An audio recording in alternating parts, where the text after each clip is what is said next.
violento do mundo. Não, acho que hoje em dia não existe um regime mais violento do que a República Islâmica do Irã, que por exemplo, o presidente não tem função. Não tem. Tem que falar o que o líder supremo manda. É o Conselho de Guardiões manda para eles. Não é ele que pode decidir alguma coisa. Essa figura aí que está então na tela... Esse é ditador do Irã, podemos falar. Líder monarca supremo que líder decide supremo, tudo. Líder supremo. Religioso. Ele sempre apresenta primeiro líder supremo do mundo de xiismo, né? Muçulmano xiita. E só para explicar então, Marcílio, a diferença entre xiita, sunita, vocês querem explicar? Xiita, sunita vem da história. O Muhammad tinha descendência, foi Abu Bakr, Omar, Osman, depois vem Ali. Sunita acredita nesses quatro. Xiita fala, não, primeiro descendente do Muhammad Ali. Então, Xiita fala a partir do Ali. E o primogênito tem uma importância, né? Sim. Aí Sunita, primeiro Abu Bakr, Omar, Osman, depois Ali. Então começa a separação, sim, do 1400 anos atrás. E tem algum tipo de diferenciação? Porque muitas vezes é vendido aqui pra gente como se os xiitas eles fossem mais radicais e os sunitas fossem mais moderados. Até sinônimo xiita, sinônimo de radical. Não, xiita é mais político. Sunita é mais tradicional, segue mais tradição. Xiita é uma linha mais politizada. Aí, como se envolve mais na política, fica mais radical. Por isso eles falam que essa religião, islamismo xiita, tem que funcionar para todo lugar da vida. Por exemplo, sua vida pode ser também política. Você pode viver com essa religião. Por isso, leis, regras do Irã funcionam como islamismo xiita, porque eles falam essa religião mais completa do mundo e mais perfeita e também última religião do mundo. Então, para eles, xiismo, muçulmano xiita é perfeita. Por isso eles orgulham, eles querem aumentar esses números de muçulmanos do mundo. Por isso eles fazem a exportação de muçulmanos para todo lugar do mundo, até no Brasil. Mas eu posso ser um xiita, por exemplo, e não crer que governo e religião devam se misturar. Eu posso ser um xiita a favor de um governo laico. Essa teoria de religião não política foi pelo Ayatollah Sheikh Fazlullah Nuri, que depois pelo Khomeini. Khomeini escreveu um livro que chama Governo Islâmico, que é o regime hoje do Irã. Se você ler o livro, está a implementação parágrafo por parágrafo do livro dele. Então ele trouxe religião dentro da política. Vamos falar sobre história. Eu queria entender essa mudança do regime e da história do Irã. A gente tem até fotos antigas que a gente mostrou da última vez que elas vieram, como que era o Irã antes, né? Que pessoas iam de biquíni na praia, né? Era na praia que tinha, tomando sol e tudo mais. Tava O que aconteceu? Como que a gente pode resumir essa história do Irã, assim? Quem quer falar? Então, se a gente quer entender o Irã moderno, o povo do Irã tem que começar da dinastia Pahlavi. Tá. Que primeiro Reza Pahlavi, segundo Muhammad Reza. Vocês conhecem aqui Muhammad Reza como Reza, mas não é Reza. Não? Não, Muhammad Reza. Primeiro Reza que governou no Irã de 1921 a 1925. Só para ele procurar foto, quem que ele procura foto do... Reza Pahlavi. Reza Khan. Ele chegou no poder em 1925 e ficou até 1941. Quando que ele chegou no poder, não existia um Irã como um país unificado. De 1914 a 1917, morreram cerca de 10 milhões no Irã pelo tifo, fome, pelo cólera, tuberculose. Quase metade da população do Irã morreu, 10 milhões. O país estava ocupado por russos, pela Inglaterra, pela Otomânia. No norte do Irã, Mirza Kuchak Khan ele declarou dependência ele foi independência, ele estava comunista, dependente da União Soviética. No sul do Irã, Sheikh Khazal também declarou independência, ele foi dependente da Inglaterra. Então, os tribos estavam, cada região estava mandando na sua região. Não tinha escola, não tinha um sistema judicial moderno como hoje, que tem, por exemplo, juiz, tem advogado, tem promotor. Quando que surgiu um conflito numa cidade, aí os clérigos que estavam julgando as pessoas sem ler, cada dele da cabeça dele. Aí o Reza Shah chegou no poder nessa situação, não existia um país com significado de um país unificado. Aí ele fez várias modernizações, por exemplo, ele trouxe mulheres para a sociedade, ele deu liberdade de escolher sua religião, liberdade da religião. Ele criou um sistema judicial moderno, que tem juiz, tem advogado, tem legislação, tem que seguir aquele linha. Ele criou um exército nacional, porque Irã não tinha exército. Ele criou, por exemplo, a ferrovia. Naquela época, ele construiu 1.400 quilômetros de ferrovia que conectava sul do Irã, Golfo Pérsico, a norte, Mar Caspiano. 1.400 naquela época, que esse ferrovia tinha que ser construída pela Inglaterra, que estava pegando petróleo do Irã, floresta do Irã, direito de pescagem do Irã. 70 anos estava um acordo para construir, não construiu nenhum quilômetro. O Reza Shah construiu tudo com impostos dos iranianos. Ele não emprestou nenhum centavo dos poderes exteriores. Então ele modernizou o país. Ele criou escola, educação obrigatória para as meninas, porque antes dele meninas não poderiam estudar. Não tinham direito de aprender a ler, porque falaram, se a menina aprender a ler, vai escrever carta de amor para os meninos. Então, ele mudou muitas coisas. Agora, pessoas falam que ele foi ditadura, fez tudo isso com força. Tem que entender, julgar ele na época dele. Ele fez todas essas coisas que falei na época que na Europa estava Hitler, estava fazendo o Holocausto. Na Itália estava Mussolini, um governo fascista. No Japão estavam fazendo massacre. Então, trazer essa pessoa para 2026, julgar, falar foi ditadura, é fácil. Tem que julgar ali na época dele. Naquela época, no Oriente Médio, não existia nenhuma democracia. Agora, exigindo dele democracia naquela época. Depois, o filho dele, Mohammad Reza Shah, que vocês conhecem como Reza Shah. Só uma pergunta, desculpa, porque nessa transição, muita gente alega que ele foi tirado do poder, foi promovido ali uma queda, porque ele era aliado ao regime nazista, porque ele tinha ligações com Hitler. Isso é verdade mesmo? Não, isso não é verdade, porque muitas pessoas que falam disso porque ele mudou o nome do Irã de Pérsia para Irã. Mas o nome original do Irã é Irã. Se você olha a literatura de uma poeta bem famosa que salvou a língua persa, que chama Ferdowsi, de 1020 anos atrás, quase, na literatura dele, na poesia dele, no livro dele, o Irã se chama Irã. Pérsia é um nome que europeus deram para Irã. Aí, quando que ele tomou poder, 60% do povo do Irã são persas. 40% são curdos, são azeri, são baluchi, são lori, são árabe, todos são arianos. Por que não fica persa? Então ele fez inclusão. Irã significa casa dos arianos, porque 5.000 anos atrás que os arianos estavam se movimentando, não existia agricultura. Quando que se estabeleceram no Irã, ficou casa dos arianos.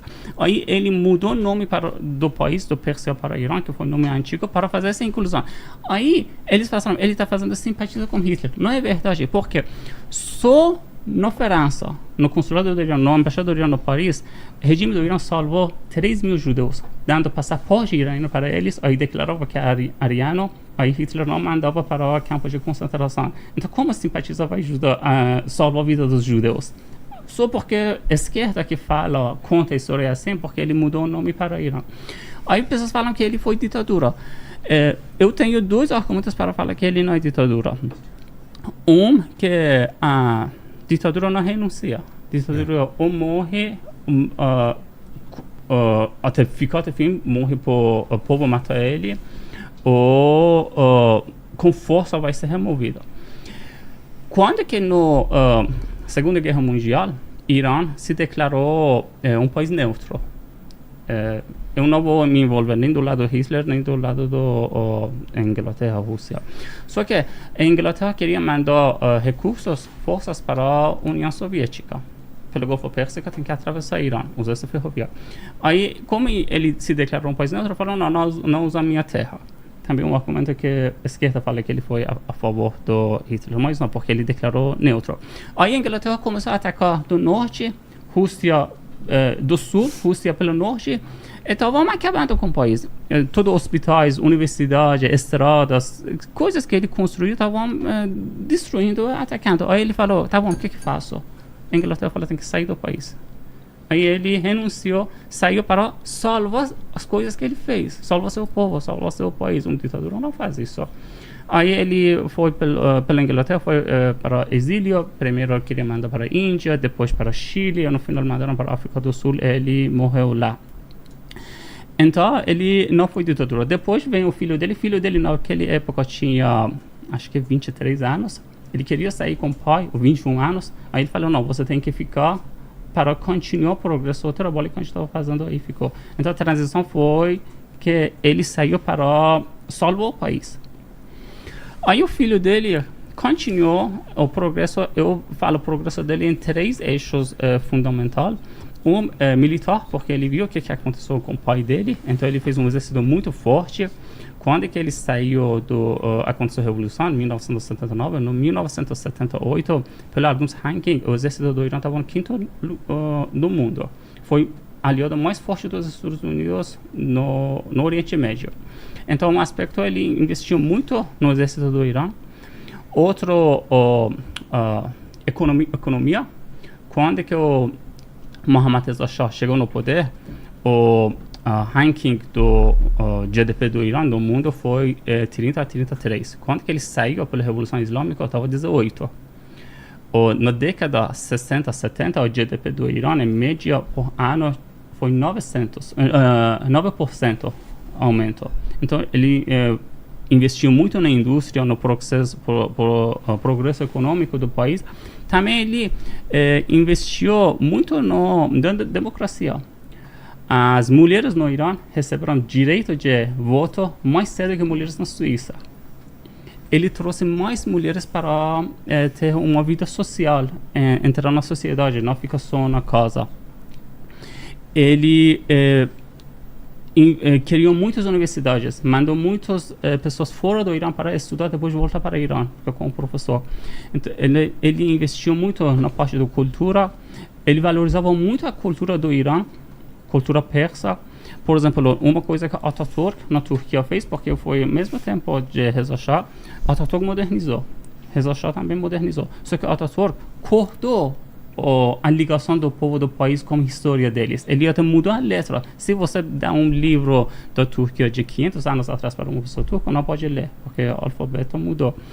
O Reza Shah modernizou, mas ele conectou como que tem coisas boas de passado com a modernização. Então, tudo que tem da parte do Ciro, que ele fez abolição da escravidão, liberdade da religião, igualdade das etnias, todas essas partes ele pegou. Da parte da literatura, por exemplo, a língua persa, que falei, foi preservada pelo Ferdowsi, porque quando que árabes atacaram, não poderiam falar persa. Por 2 séculos, iranianos não poderiam falar persa. Outros países que, por exemplo, Iraque, fala árabe, mas eles foi Babilônia, perdeu a língua. A Síria foram fenícios, hoje falam árabe. Líbano também foram fenícios. A persa, depois que os árabes saíram, eles preservaram a língua. Então, quando que Reza Shah chegou no poder, diferente do Atatürk, ele fez essa conexão de modernização com coisas boas da tradição que tinha. O filho dele também continuou. Aí veio a República Islâmica, mas como também o filho dele, o Mohammad Reza Shah, saiu do poder, foi porque naquela época tinha muito movimentação pela esquerda, fazia muitos ataques terroristas no Irã, explodiu uma bomba. Aí o rei do Irã fez um erro, o Shah fez um erro, achava que muçulmanos religiosos vão ser aliados dele contra os da esquerda, contra os comunistas, porque religioso, o comunista não acredita em Deus. O religioso fala que quem não acredita tem que matar. Aí ele deu muito poder aos religiosos. Também como político que Carter também seguiu isso. O Talibã na Afeganistão surgiu por apoio dos Estados Unidos, porque achava que o Talibã vai ser contra a União Soviética. Aí, único grupo no Irã que tinha direito de ter sua escola foram religiosos, que o Shah deu. Pessoas religiosas fazem doação, como aqui, doação de uma loja, uma terra, uma fazenda, uma casa. Aí, direito de organizar, administrar essas doações, o lucro deles estava com o governo. O Shah deu a administração desses recursos para os religiosos. Então, eles conseguiam um apoio financeiro, uma independência financeira. Eles tinham sua escola. Então, religiosos depois ficaram aliados com a esquerda. A esquerda foi força armada da Revolução Islâmica. Religiosos, liderança ideológica. Chegou no poder nos Estados Unidos Carter. Só para ter noção, o embaixador dos Estados Unidos, William Sullivan, no 1969, mandou uma carta para a Casa Branca, para Carter, comparando Khomeini como Gandhi da Índia. Vai ser como Gandhi da Irã. Ele falou, ele que pode trazer a democracia. Olha como Gandhi. é que... Gandhi. Como enganaram esses religiosos ou pessoas dos Estados Unidos, políticos de lá. Aí, com a aliança de esquerda, comunistas e religiosos, também os Estados Unidos apoiou financeiramente pelo Carter da democracia, porque ele acreditava que Khomeini vai da democracia, aí eles conseguiram ganhar na Revolução Islâmica. Os Estados Unidos estão apoiando a Revolução Islâmica? Claro! Sim. Todos os países, no europeu... O Khomeini estava morando na França. Todos ocidentais apoiaram Khomeini. Mas para completar palavras dele, eu gostaria de falar sobre a Conferência Guadalupe.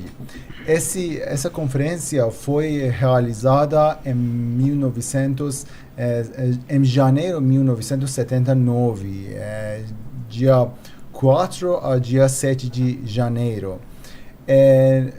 Nessa reunião que foi realizada no território da França, no Caribe, na verdade é uma ilha da França, o território ultramarino da França. 4 potências ocidentais já participaram: Estados Unidos, Reino Unido, Alemanha Ocidental e França. Nessa conferência, eles tomaram uma decisão muito importante para o Oriente Médio e para o mundo inteiro, para tirar o Shah do poder. Porque naquele momento o Shah fica com muito poder, até o definir o valor do petróleo. Falou para os Estados Unidos que quem vai definir o valor do petróleo será eu. Como vocês, por exemplo, vendem suas armas em qualquer valor que vocês quiserem, eu também vou vender meu petróleo no valor que eu quero. Também vai se beneficiar meu povo. Então foi exatamente depois dessa conferência, no dia 16 de janeiro, que o Shah saiu do Irã com menor número de mortos possíveis em comparação de manifestação de hoje. Ele saiu. Uma coisa para que os brasileiros entendam o nível da catástrofe de hoje, é bom fazer uma comparação entre a ditadura militar do Brasil 1964 e 1985 e manifestação hoje em dia no Irã. Quase 2 décadas de ditadura militar no Brasil. Morreram quantas pessoas? 2.000 pessoas morreram. Total. Ativistas, prisioneiros políticos, oposição contra o regime ditatorial do Brasil. Mas hoje, no Irã, tem relatos de mortos entre 20.000 até 40.000 pessoas. Vocês imaginam o tamanho da catástrofe que aconteceu? Para 12 dias estamos falando. Não, melhor falar para 7 dias. 7 dias. 7 dias. Em 7 dias. Vocês podem imaginar, em 7 dias, regime islâmico matou, vamos falar, o mínimo do mínimo, 20.000. 10 vezes maior do que os mortos durante 2 décadas na ditadura militar no Brasil. Isso é um genocídio. Só para ter uma ideia, em 13 dias... É um genocídio, na verdade, em uma semana. Vamos falar a verdade, a gente não sabe esses números reais, pode ser muito maior do que isso. Pode aumentar. Pode ser. Pode aumentar. Hoje, os médicos já relataram que o mínimo é 20 mil, que pode ultrapassar de 40 mil mortos. E também os agentes da segurança do regime já atiraram nos olhos dos manifestantes. Já tem relatos confiáveis. Não é acidente, eles miram os olhos. Não. É por intenção, sabe? É por intenção. Eles atiraram nos olhos dos manifestantes, nas cabeças. 8 mil pessoas já perderam 1 ou 2 olhos. Tem uma fila enorme nos hospitais oftalmológicos no Irã, que não, a demanda é tão alta que não pode ser atendida facilmente. Eu tenho uma questão para vocês. Vocês falaram então que os Estados Unidos ele ajudou a Revolução Islâmica, né? Eu queria entender exatamente esse movimento, porque o Shah, ele tinha promovido a Revolução Branca, uma espécie de ocidentalização do Irã, tinha um certo alinhamento com os Estados Unidos. Não foi um pouco arriscado, então, esse movimento dos Estados Unidos promover um regime islâmico que pregava uma desocidentalização do Irã? Tanto que, na sequência, a gente teve a guerra entre Irã e Iraque, e que o Iraque, de Saddam Hussein, foi financiado pelos Estados Unidos também para acabar com esse regime islâmico. Foi um arrependimento dos Estados Unidos de ter apoiado a Revolução? É isso? Sim. Também, mas foi essa enganação que eles tinham, que os religiosos vão ser aliados deles contra a União Soviética, porque tem que entender o contexto naquela época. Comunistas tinham muito poder, entre religiosos são nossos aliados. Aí se arrependeu porque uma jornalista dos Estados Unidos, Nono Felochato, que fica na França, fez uma entrevista com o Khomeini. Falou: você está falando que vai fazer República Islâmica. Como que vai ser essa República Islâmica? Ele falou uma república como a República da França. Aí falou que para o jornalista, agora falou, o jornalista, mas como vai ser a relação com os Estados Unidos? Falou: os Estados Unidos vai ter acesso ao petróleo do jeito que tem hoje, a gente vai vender, vai negociar. Então, enganaram, até a esquerda ficou enganada. A esquerda achava que, tá bom, vamos ficar unido com Khomeini, depois da revolução a gente tira. Isso que foi uma enganação, não foi o que aconteceu. Só de julho a setembro de 1988, o regime do Khomeini executou cerca de 30 mil pessoas da esquerda. Essa foi a esquerda, achava que o Khomeini vai ser aliado deles. Porque o Khomeini é uma coisa que tem que separar. O Irã, o seu povo, é uma coisa, República Islâmica é outra coisa. O Irã e seu povo são prisioneiros na mão de República Islâmica, que essa República Islâmica suga e saqueia os recursos desse povo para implementar para implementar a ideologia deles. O que é a ideologia deles? Tem que levar as pessoas com força para isso. Eles falam que isso é responsabilidade deles. Eu vou falar a frase do Khomeini quando ele fala isso. E também exportar a Revolução Islâmica por meio de grupos terroristas que tem nos outros países.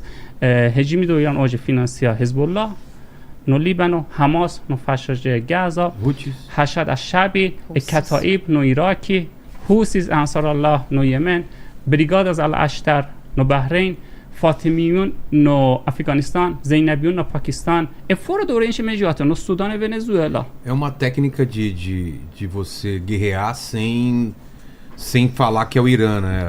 A proxy war, né? Proxy war, exatamente, né? Guerra de procuração. No 1980, Khomeini falou: temos que exportar nossa revolução. Então, a ideologia deles é exportar a Revolução Islâmica. O povo não importa para eles. Também não respeitam nada do valor desse povo. Como que representa? Quando que eles chegaram no poder, um dos valores do povo é ser o grande. Na verdade, é uma honra para a humanidade. O chefe de tribunal revolucionário, que foi Ayatollah Khalkhali, mandou para destruir o túmulo do Ciro. Porque Khomeini falou: patriotismo é outro nome de paganismo.